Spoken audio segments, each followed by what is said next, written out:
You're listening to the Armchair GM Sports Network.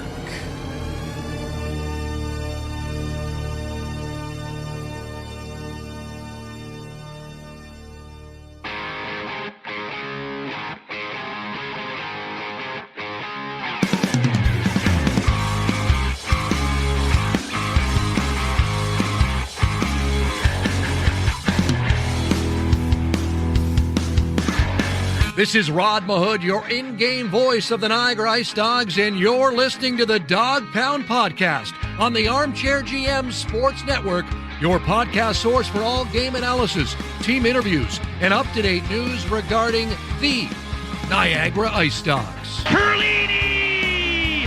Overtime! IceDogs win! Hosing! Score! To Akil Thomas. Thomas has the angle coming in. He scores! 52.1 seconds to go. Do you love it, Niagara? Welcome into another edition of the Dog Pound Podcast right here on the Armchair GM Sports Network, the official podcast of your Niagara IceDogs. Proudly brought to you by Global Pet Foods, where pets are undeniably part of the family in all four of their great Niagara Region locations. Thank you for joining us today to discuss the IceDogs' loss to the Mississauga Steelheads 3-1 tonight, second to last game of the year for the Niagara IceDogs. Here to break it down for you on this game recap, Brandon Caputo, and I'm joined by my co-host Cam Halbett. We thought that his last one was going to be a week or so ago, but able to join us in between his busy travel schedule, so we thank him very much for doing that. We're going to hear from IceDogs head coach Ben Boudreau, as well as our, post-game interview, but it was something that we recorded during an intermission tonight with IceDogs leading scorer Kevin He. Draft-eligible forward Kevin He was nice enough to join us during the intermission for our player interview tonight. Thank you to everybody tuning in today on your favorite audio platform. Make sure to give us a like and a follow on whatever audio platform that is on demand. Make sure to give us a follow at Dog Pound Podcast. As well, our videos are available on our YouTube channel by searching Armchair GM Sports Network. All of our episodes are posted there on YouTube podcasts as well.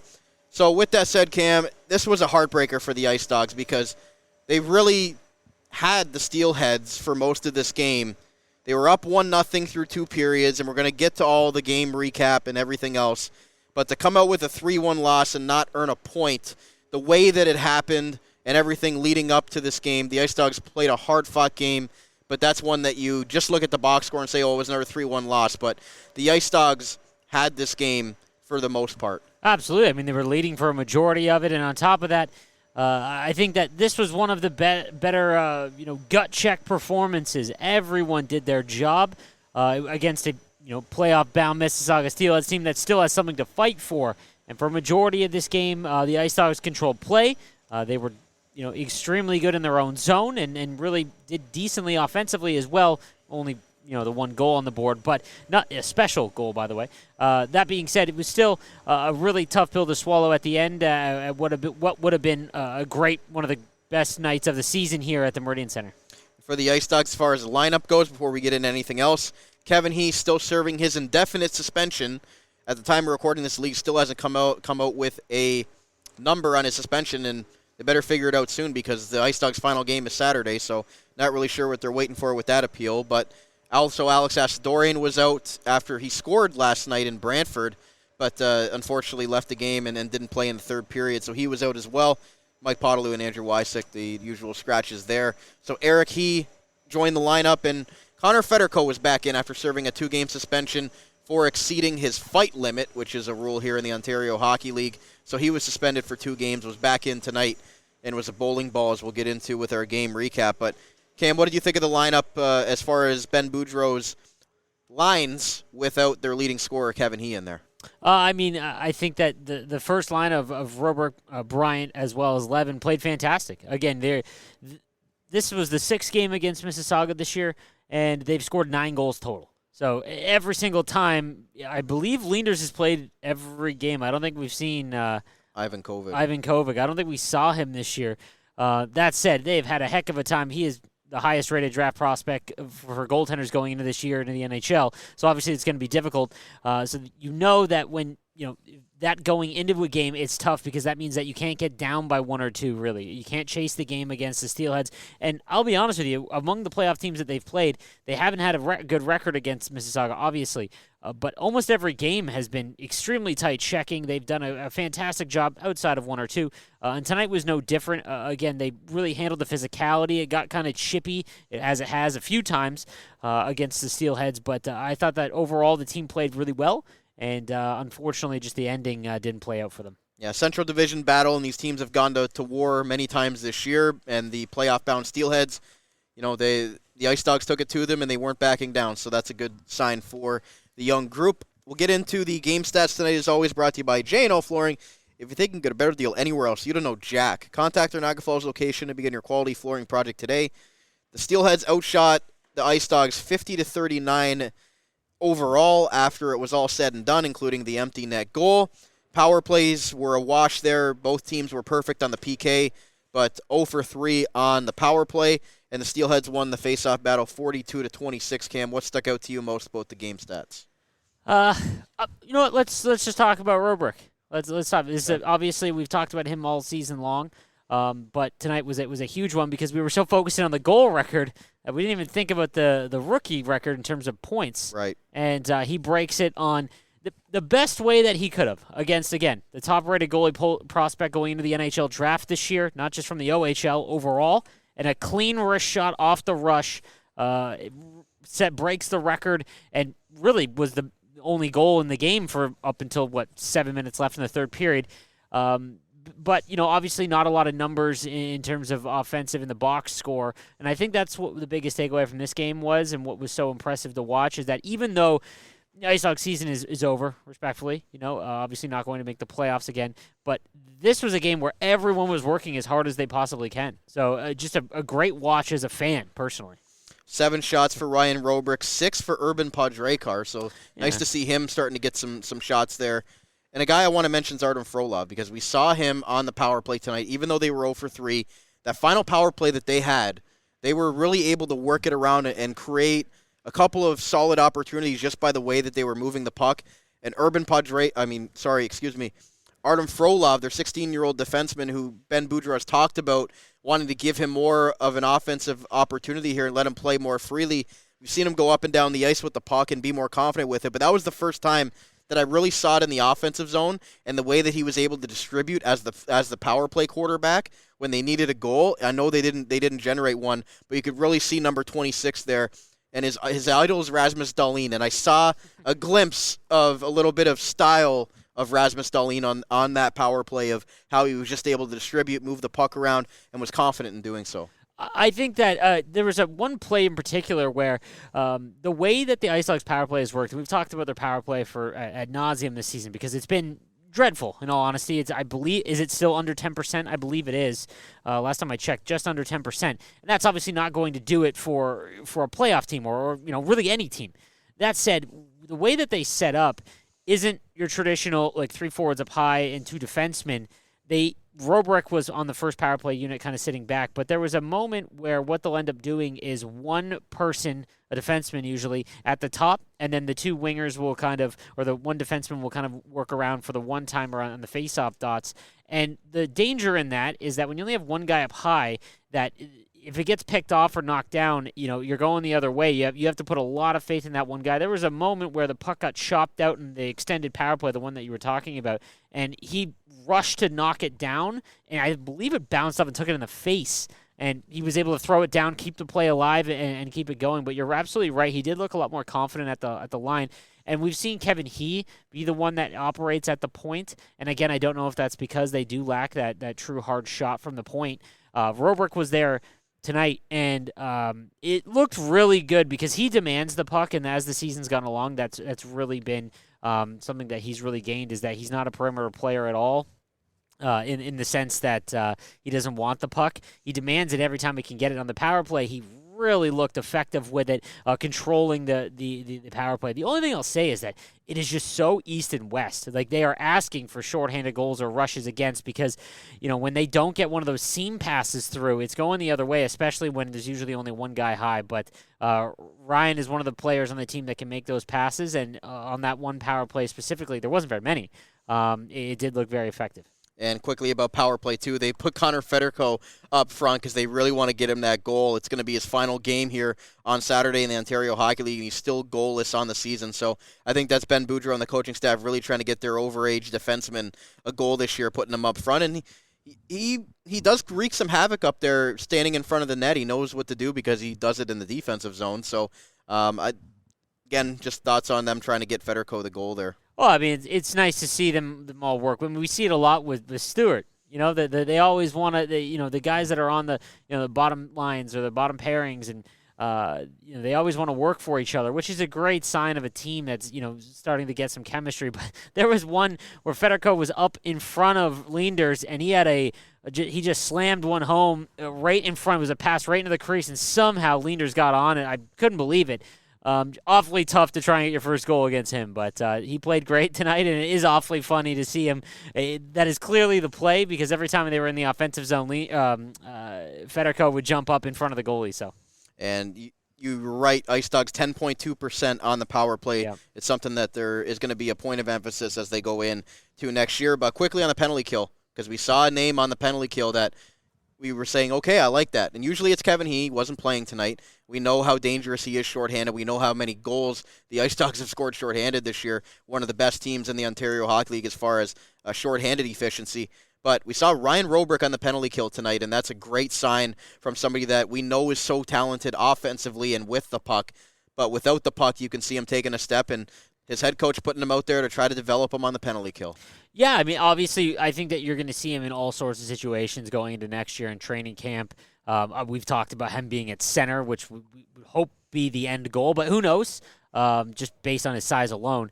But I think that the one, I don't even want to say criticism, but thing that's going to develop from his game is that he knows when to use his skating and his urgency, and I think he lacks a little bit of urgency in the defensive end, but what he is exceptional at is his stick work. Like, we've talked about his forecheck being the only one and being able to knock down forechecks when it's 1-on-4 and cause chances. And maybe in the penalty kill, having someone with an active stick is obviously going to be important. And he has gotten more physical. It's not to say that he won't actually play physical. It's just haven't seen that urgency to go and get pucks back. I think that's something that is going to come as he gets a little bit older. But nice to see him on the penalty kill, and he did a pretty good job. Ice Dogs third in the league in shorthanded goals with 17, and oddly enough, the London Knights just broke the Niagara Falls Thunder's record of 28 goals shorthanded. They now have 29, so that's absurd. A throwback for those old school Niagara Falls Thunder fans. 28 goals, and I believe Easton County is 7. Like, it's just nuts. Like, 'cause you basically, when you get a power play, you're trying to figure out, I would love to see how many power play goals the Ice Dogs have this year. Unbelievable. Put that in perspective. Just crazy. Yeah, so they're very, very good shorthanded, and we'll see if that continues going into next year. But we'll move on here to our scoring summary brought to you by the Niagara Employment Help Center, helping people find work in Niagara since 1983. Check out their up-to-date job board at ehc.on.ca to find your next work opportunity today. Not a whole lot to go over, but we're going to go over the first goal because it was, as Cam mentioned, another record-setting goal for Ryan Robrick. Kind of getting sick of talking about him breaking records. He's broken so many this year. But comes down that left wing and is able to just wrist one by Ryerson Leenders, who has really had the Ice Dogs number all season long. But, again, it was a 0-0 game until 12:47 into the middle period. And Ryan Robrick was able to get his 28th goal of the year, but more importantly, 49th point as a rookie, breaks Akil Thomas's record for 48 as a rookie, and just continues to have a record-setting career as a rookie for Ice Dog players. Puck comes free. Bryant spins. One gets it to Robrick. Robrick in with Patrickar. 2-on-1. Loading it up. Scores!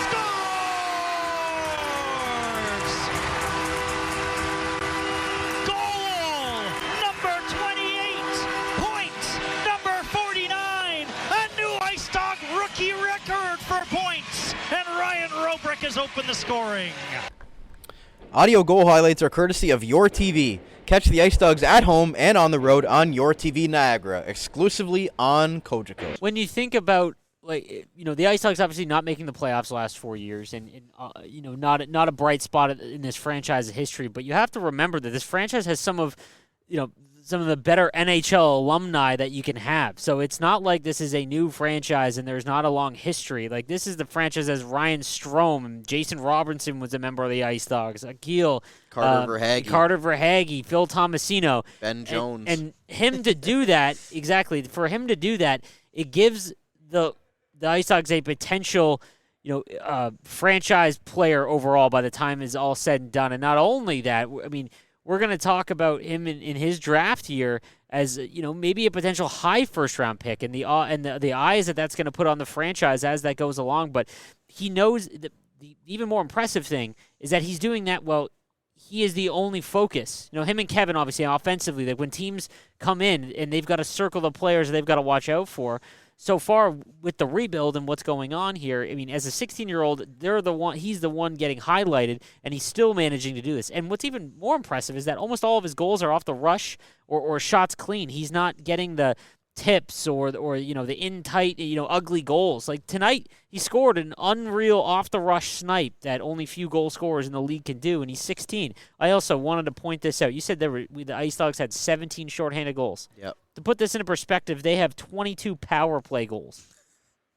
That's got to be fixed next year. So confirmed, London has more shorthanded goals than we do power play goals. So just to focus next year for sure. And focus on something that we didn't realize up until about last week. Ryan Robrick is not going to be draft eligible until 2026. I'll give you a quick backstory on this for the listeners out there.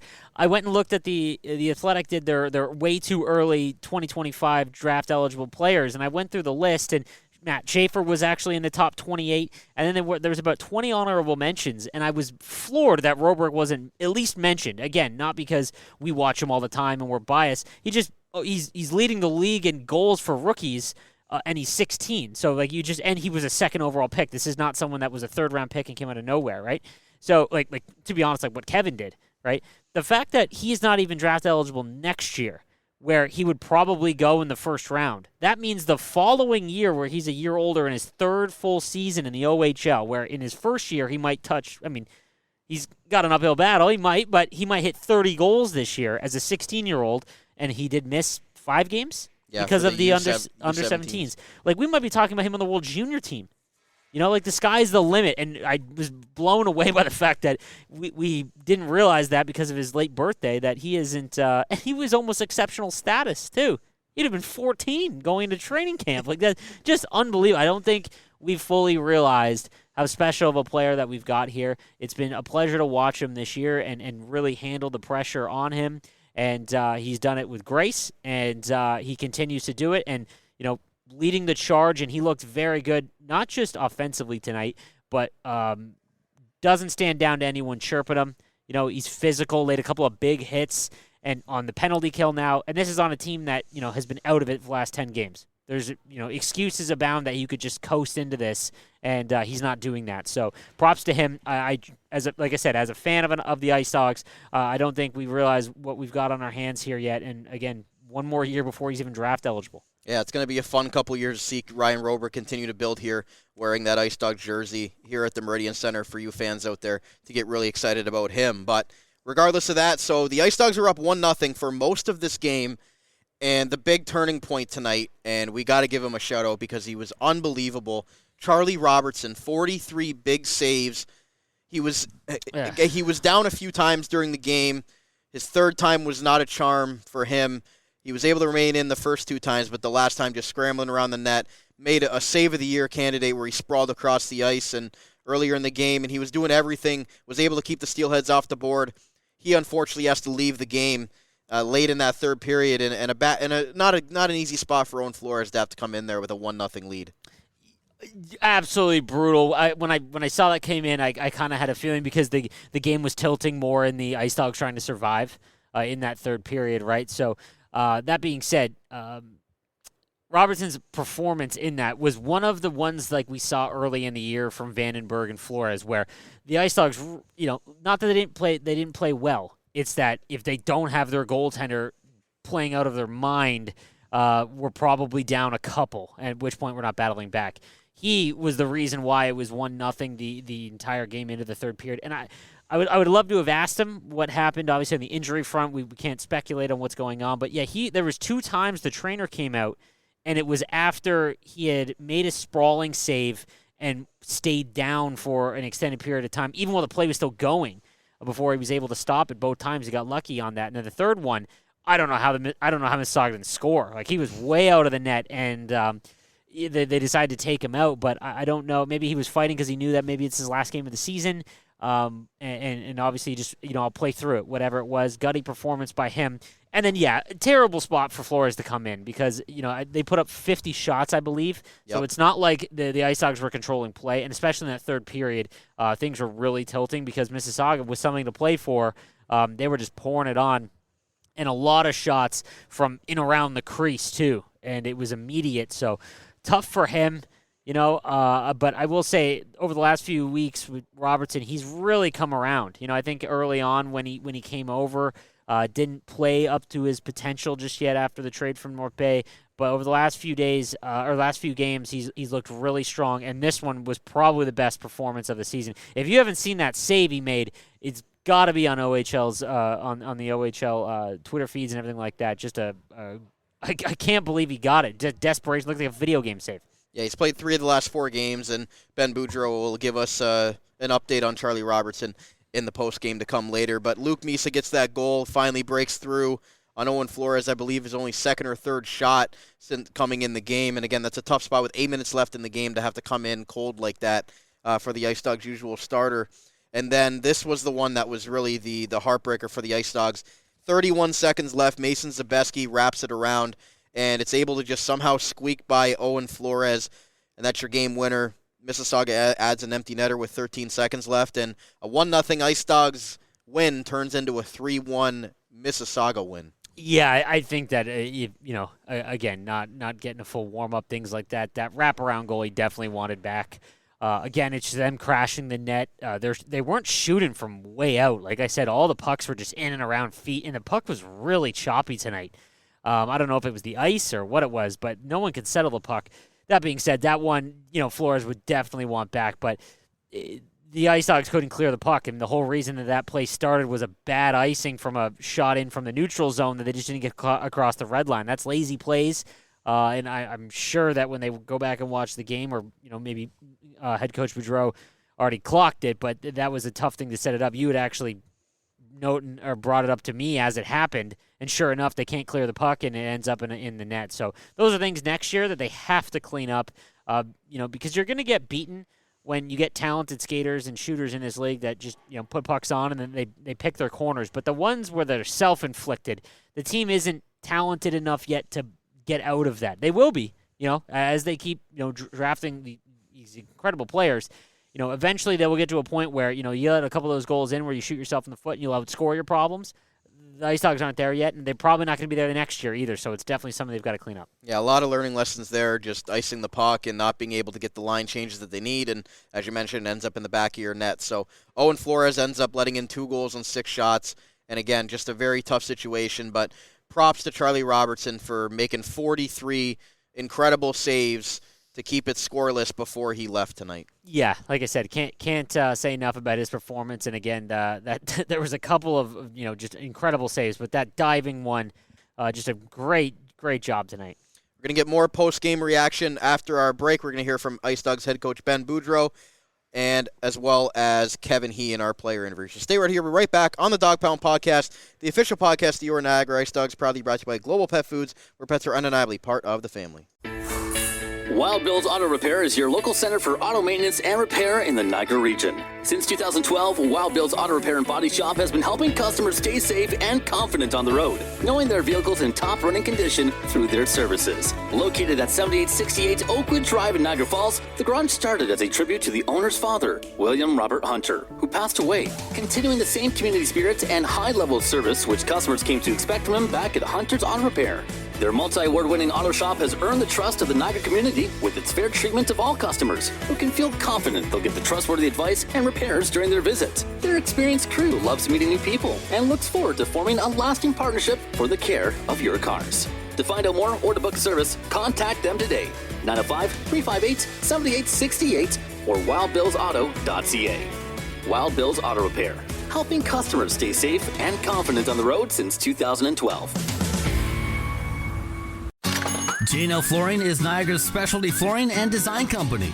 They take great pride and provide elite customer service and support. With a beautiful showroom, great pricing, and a wide variety of truly unique products, J&L Flooring is your specialty flooring and decor boutique shop. All of their products are environmentally friendly and responsibly produced so you can feel good about your flooring choices. Their goal is to build authentic relationships based on honesty and integrity that they foster with respect and authenticity. Offering a unique and wide range of quality products presented by a knowledgeable and patient team, they simplify the process to make your life easier and to make your home more beautiful. Visit them at 4424 Montrose Road in Niagara Falls or find out more at jnlflooring.com. If you think you can get a better deal anywhere else, you don't know Jack at J&L Flooring. Niagara Golf Lounge features 2 state-of-the-art indoor golf simulators, allowing you to play some of the world's best courses all year round. The perfect place to indulge all season long. Don't worry about getting thirsty while you play around with your friends. Their fully stocked bar offers a wide selection of drinks, appetizers, and a variety of meals are also available to enjoy before, during, or after you play. Grab a seat next to the fire in their comfortable sports lounge. Didn't bring your clubs? No problem. They have partnered with TaylorMade to offer you the best rental clubs. You won't want to miss their exclusive NFL and NHL giveaways for the Buffalo Sabres and Buffalo Bills. Located in the Best Western Plus Cairncroft Hotel, 6400 Lundy's Lane in Niagara Falls. Visit NiagaraGolfVacations.com to learn more and to reserve your golf bay today. The Niagara Golf Lounge, Niagara's home for golf and sport all year round. Pets bring immense joy to our homes, becoming an integral part of our families. But this living, loving experience often requires a little extra care and attention.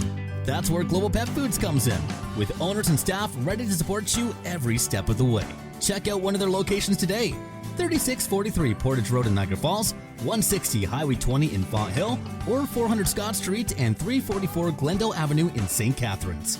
Global Pet Foods, where pets are undeniably part of the family. Proud to sponsor the Dog Pound Podcast, the official podcast of the Niagara IceDogs. Since 1999, Niagara Denture Clinic has been helping thousands of patients achieve natural-looking smiles with the confidence to show them off. Sean Patel and his wife Anne, both licensed denturists, bring a wealth of skill and experience to the warm and friendly atmosphere to their Niagara Falls location at 5501 Drummond Road. And their on-site Niagara Hearing Clinic offers free hearing tests and a variety of services to fit your needs. This family-run practice takes pride in providing superior care and service to their patients, along with the best premium products available on the market. Get the best work done at a more reasonable price. Niagara Denture Clinic is here to help. Protect your teeth with a mouth guard, replace missing teeth, and get better hold with your dental implants. Call them today for a free consultation at 905-353-1552 or check them out online at NiagaraDentureClinic.com. Niagara Denture Clinic, creating natural smiles in the Niagara region for 25 years. This is Alex Asadorian. Hey, it's Ryan Roberts. This is Ivan Gallianoff. This is Gavin Bryant. And this is the Dog Pound Podcast, the official podcast of the Niagara IceDogs.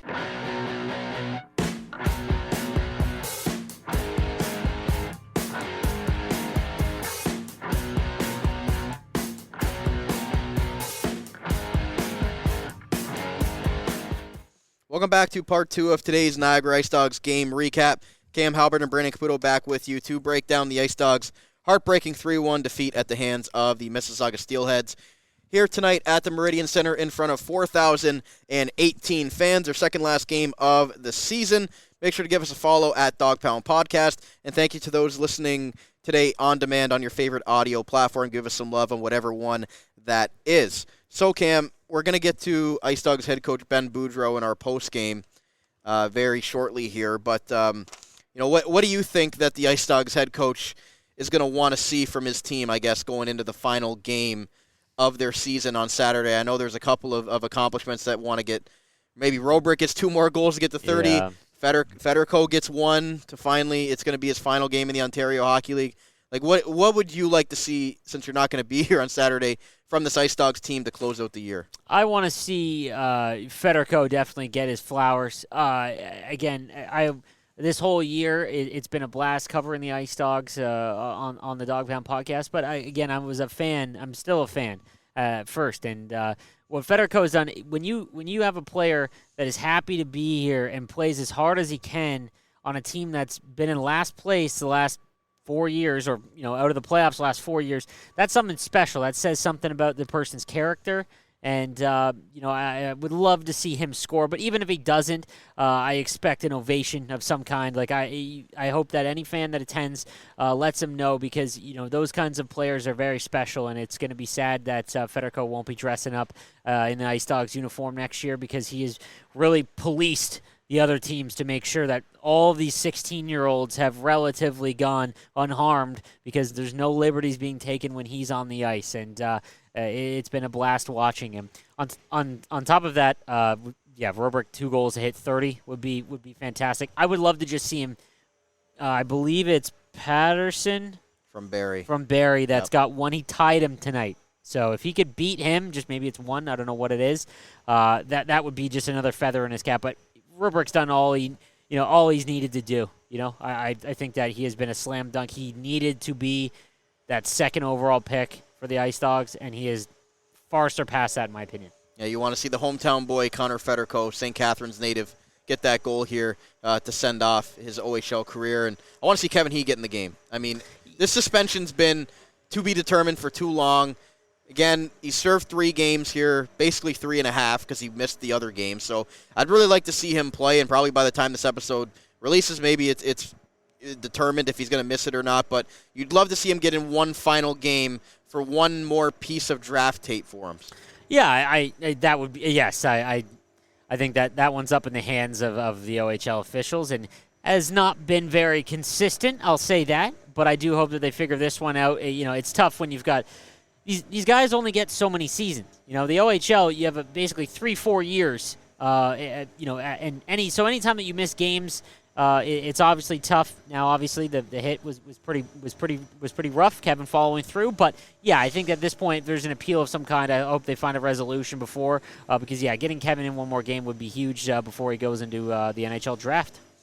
Going to get to our post-game with IceDogs head coach Ben Boudreau, as always, brought to you by Wild Bill's Auto Repair, helping customers stay safe and confident on the road in Niagara since 2012, in honor of the late William Robert Hunter. Here is IceDogs head coach Ben Boudreau, following his team's hard-fought performance and almost pulling out that victory against a very tough Mississauga Steelheads group. Obviously not the way you wanted the third period to play out there. What did you see happening out there in the final 20 minutes? Well, I think it was a tough situation for Flores to come into, right? Yeah. I mean, Charlie Robertson just played lights out, probably save of the year, in my opinion. Yeah. My humble opinion there. But I thought he played unbelievable, and then to see him get hurt is just heartbreaking, because he's had 4 phenomenal games. And, I mean, if that's his last game of the year with this injury, I mean, he's left you, wanting to see more of him, and that's something that, like I talked about, as far as the exciting thing, you want to find a way to get him, make sure that he's healthy, but say, wow, the way you finished the year was outstanding. I can't wait to see what another of off-ice summer training can do, and see if he can really take the step next year, because he leaves you wanting more. And, as far as Flores goes, I mean, it's a tough situation, but, you want to be able to find a way to shut that game down with under 2 minutes, under a minute to go, 30 seconds on a wraparound goal. I mean, I know it's tough, but that's the time you need to find a way to make a difference. And I think, far too often in games this past year, you look back and saying, if only that one play, or if only that one thing, and it's happened a lot. So, whether you're a goalie, whether you're a defenseman, or whether you're forward, you need to find a way to make that one difference in the game with your position. And, unfortunately tonight I didn't think we got it, but, he's been a battler all year, and I know he's going to finish the season strong for us here on Saturday. Yeah. Now, what happened to Robertson exactly? Because he got himself hurt. Yeah, I haven't even. The one was a stick in a not so favorable area between your legs, and then this one, I think, I don't even want to speculate. I don't know what it is, to be honest. But when you see the amount of hockey that we played, we're going to be in Saturday. We play our 7th game in 10 nights, so there's a good chance that Flores will get the last game. 19-year-old, the chance to finish off strong, but we'll find a way to reevaluate him. But we're keeping our fingers crossed and hoping for the best. Sure. Coming off to performances that weren't so great, especially last night. Much better in the first 40 minutes, though. So what did you do well in the first 40 minutes here that you liked?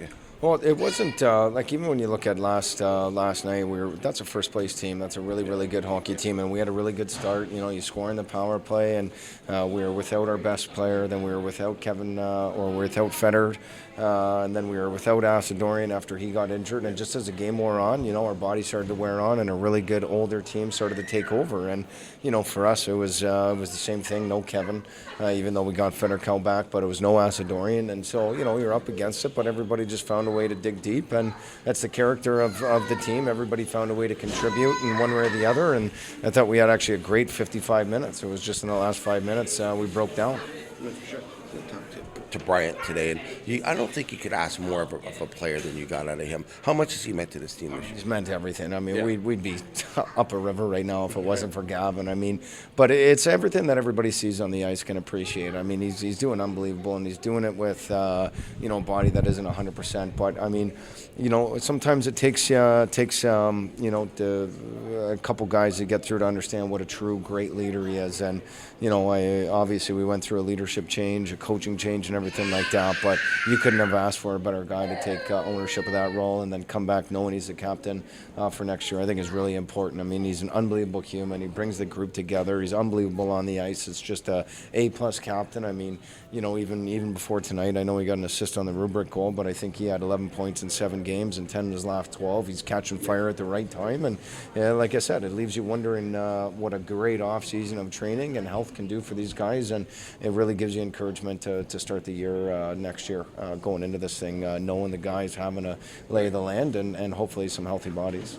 Safe to say you'd want him back as an OA then? 100%. Yeah. Why would you not, right? Yeah, exactly. Especially with the way he's playing. But even with the value on the ice he brings, I mean, he's worth every single dime off of it as well, too. And, you know, like I said, you can't just put a C on somebody's shoulder and expect them to lead the right way, as, you know, as we experience. So when you put the C on somebody's shoulder like that and it does it by example, I think that's a true testament to one's character, and those are few to find. So the fact that we have him as an Niagara IceDog, we're going to try to squeeze every single ounce of energy out of him next year.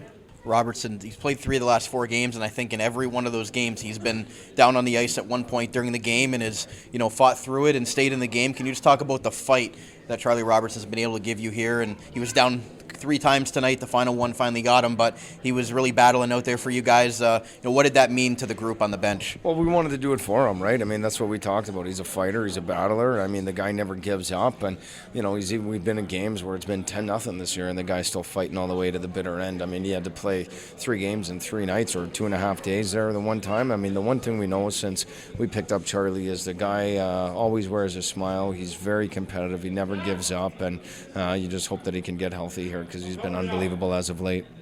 And you saw Frolov being the power play quarterback tonight. I know you said the last 10 games or so we're really going to see, you know, you put him in spots to make his offensive game, you know, take another step there. Did you like what he's given you so far on that top power play and as that power play quarterback to kind of be the distributor and seeing him continue to grow as he's going to get into his second year? Well, you know, we've been playing him as a number 1 defenseman, and you forget as a 16-year-old some of the growing stages that they have to go through and some of the pains that you have to deal with, some of that growing. And, you know, he started the year where he was focusing on defense, and I think, you know, in the last 20 games he's really put a focus and a priority on offense. And, you know, he hasn't had a ton of results as far as statistics go, but he's doing a lot of the little things that people don't see. And, you know, like I said, it's a glimpse into that future that says, hey, maybe this guy one day can really be a good power play guy for us. And, you know, that's what we're getting down the stretch here, is guys being put in a position to see if they can succeed and see if they'll fail. And like I said, a lot of learning lessons along the way. And I know the team success is the number 1 in your mind, Coach, but we've been talking about him all year long, and I feel like we're getting sick of talking about the records he's breaking. But Ryan Robrick, another one, breaking the rookie record for points now. He's tied with Akil Thomas, 49 points as a 16-year-old rookie.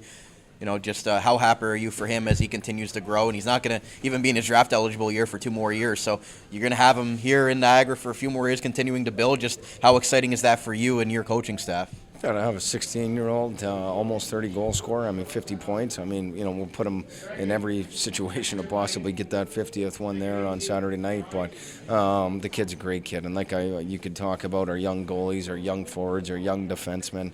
Ryan Rubrick, shining star. I mean, Kevin Hees, same thing, draft year.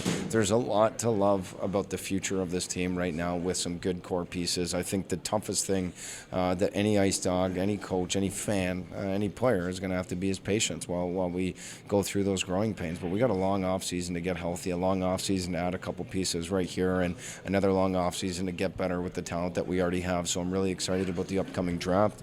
I'm excited about the guys that we have on the team right now. I'm excited about our leadership that we're going to be bringing back. And like I said, it's not all doom and gloom right now when you think about the possibilities that could be. I just think the toughest thing is going to have to be patience. Thanks, Coach. Thank you. There was Ice Dogs head coach Ben Boudreau on the Wild Bills auto repair postgame. Cam, takeaways from what the Ice Dogs head coach said in your final game recap, I guess, a reaction to the Ice Dogs head coach this year. I mean, I think that it was fun listening to him because he sounds like a fan, too. He wants the best for his players. And sometimes you get the coach, a coach where it's all business all the time. And that's not that he isn't all business, but the fact that, he's very open and honest and said that he wants to get Robrick his last couple points to hit 50. I do need to mention that he brought up Gavin. I didn't realize how many points he's had on the season. He's got, I believe, 54, 55 now. Just been a great player for this team. And you go back and look, at the track record so far the last 2 years of the moves that were made, and we talked so much early on this year about last year and them just making it way too many. What a phenomenal trade to get Gavin Bryant here, because not only did we get our captain, but he's, I believe he's only 1 point back of Kevin for the team lead. Yeah, he's up to 54 now. Actually, he's past Kevin. Past Kevin, that's what I'm saying. So very quietly, he had that 1 week where he kind of blew up and he got recognized by the OHL. But he's always hungry on the forecheck. But his offensive game, I'm really excited for. You kind of see these, the players that, give you an example, the Vegas Golden Knights, expansion teams in the NHL. You get players that are put in positions that they wouldn't be able to on teams that are a little bit more stacked, things like that. And you see this in hockey quite a bit. But I think that, much like Daniel Michaud last year, wasn't a particularly offensive player, and I believe he led the team in scoring last year at over 50 points. And you see someone like Gavin, who has been an okay offensive player. But was a second-line player in Owen Sound. Exactly, right? So now it's his team, and he's really run with it. And now he's got extremely talented wingers that, he's going to be with one of them next year, whether maybe both in Kevin and Robrick if Robrick stays on the wing. And he's just done a great job at it because he's the one that's hounding pucks and getting them back for him, so these guys can just rip off 500 shots between the two of them, right? So I just wanted to mention that he brought him up and kind of sang his praises.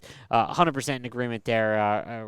Gavin's just been a great addition to this team. He did bring up the goaltending and a tough spot for Flores, and he wants him to come up with that save there, but tough situation. But also talked about Charlie Robertson. He's a fighter. He's a warrior since they brought him in here, and has really showed them what he's capable of the last couple of weeks. Well, you're never going to get a dishonest quote from head coach Boudreau. I think we've learned that over the year, and he's not scared to mince words. And if he wants more of his players, it doesn't matter who you are.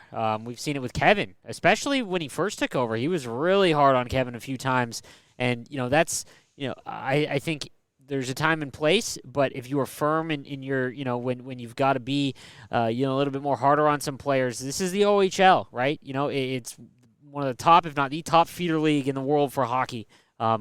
Everyone's expected to play at their highest level, and head coach Boudreau has made sure that he is going to do everything in his power to get the most out of his players.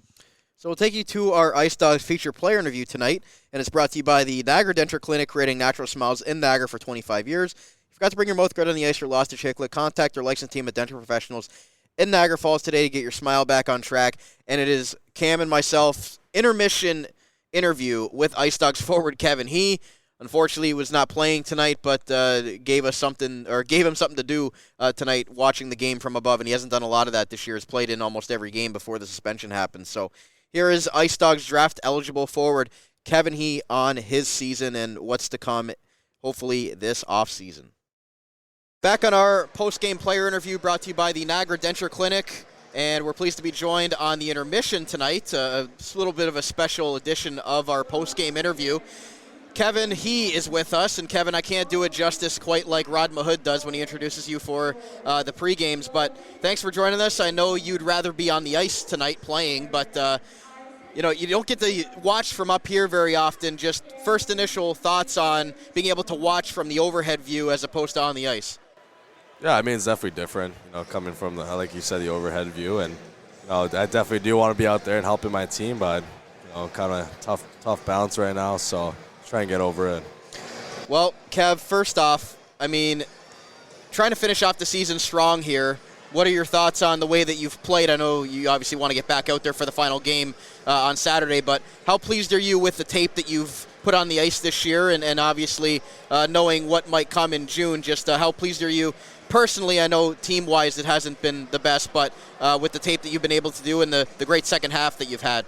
Yeah, I think I've played pretty well throughout the season. I think I've done a good job, but there's obviously more work to be done, and I have a lot of things I have to work on myself, especially coming into the summer, so I'll definitely pay attention to that. But, yeah, pretty pleased, I'd say.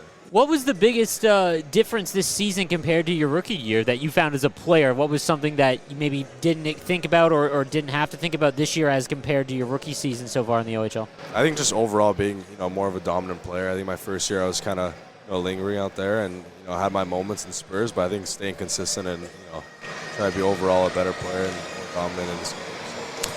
What, going into your draft year, obviously a big moment, hopefully in the summertime, what's something that you've already thought about in terms of, how this summer is going to go differently in terms of training? Do you already have, thoughts on how that's going to work and maybe an off-season program that you're going to do differently, or is it just going to be more of the same, working on the same things that you've been working on already? I think I have a pretty good general idea, but, there's so much, random, kind of events that's happening throughout the summer, so I think I'm going to try to plan my schedule around it, and, we'll see. I don't have a fixed schedule just yet, but I definitely do have a plan of what I kind of want to put in place for the summer. So you look at the I know we're going to talk about some of your teammates here, Kevin, and I know last year was a big year for you, tying Akil Thomas's 16-year-old record for goals, and then Ryan Robertson comes in and breaks the record. Obviously, you're happy for him at the same time, but what's it been like having Ryan come in here and you've got to play with him a little bit? Just talk about maybe the whole rookie class in general, and you were really the only rookie last year, and really interjecting a lot of this, youthful energy into this young Ice Dogs group. Just how fun has it been with some of those younger guys now that you're a second-year guy?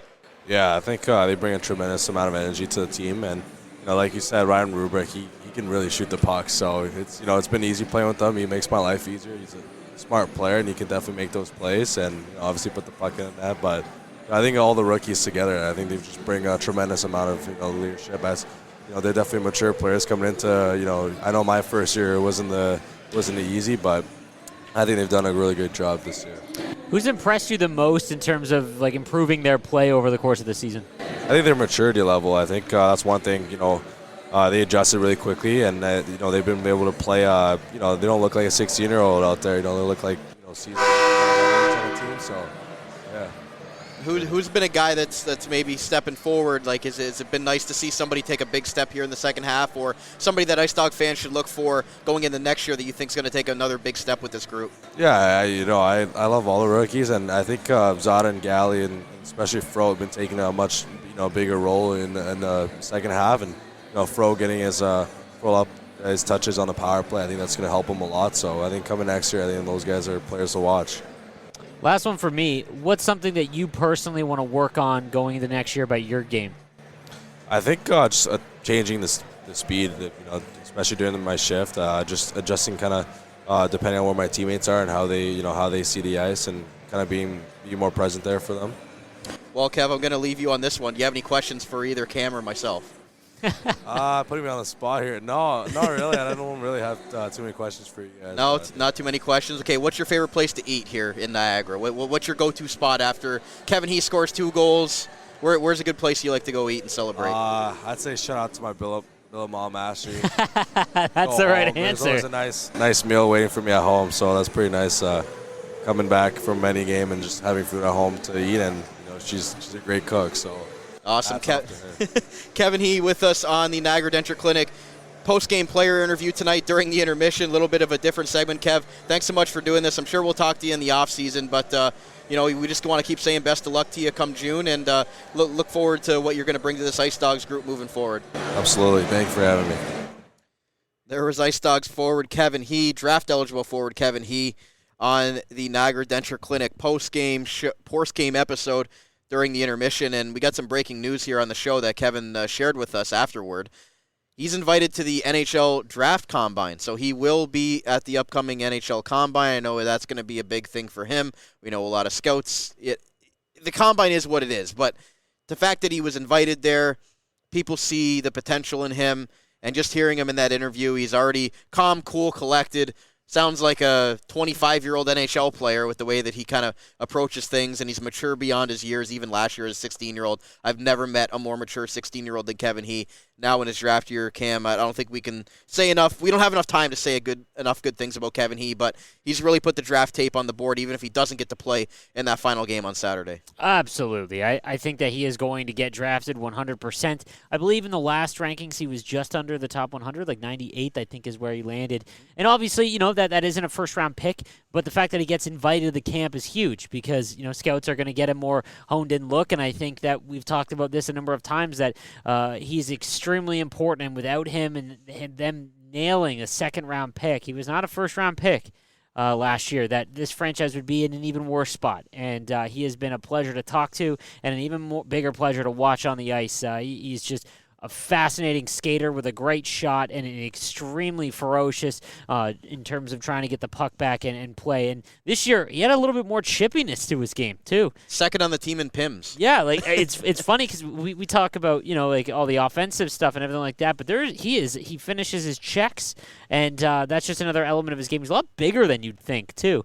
And again, I think that's a great leader to have. The more times that the franchise gets rebuilt and you get NHL drafted players, that means scouts come to watch. And I think that as more players get drafted to the Ice Dogs, we rebuild that culture of that.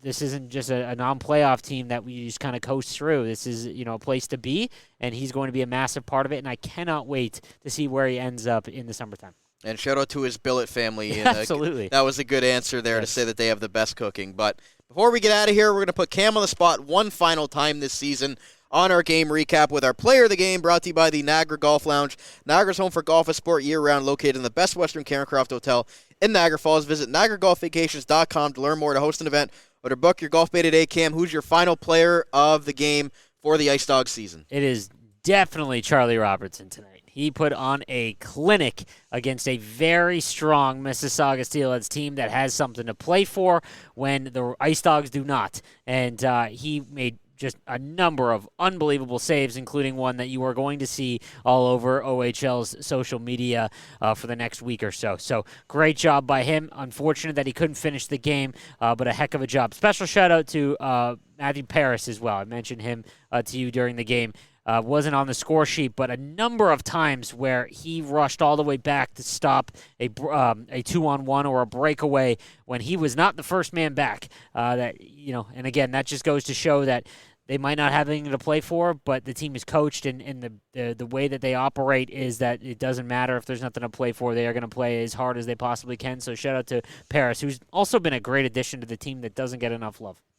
One final game this Saturday, another Central Division opponent in the Sudbury Wolves, as the Ice Dogs will look to play spoiler, as Sudbury's still battling in that dogfight for second place in the Eastern Conference this year. But that's going to do it for our game recaps this year. Cam, thanks a lot for doing this. I know you got a busy travel schedule ahead of you still, so thanks for coming on, and thanks for being a part of all the home game recaps this season. It's been fun to be able to do this with you.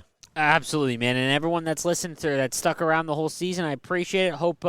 I hope you didn't mind me, and hopefully we talk more Ice Dogs throughout next year as well.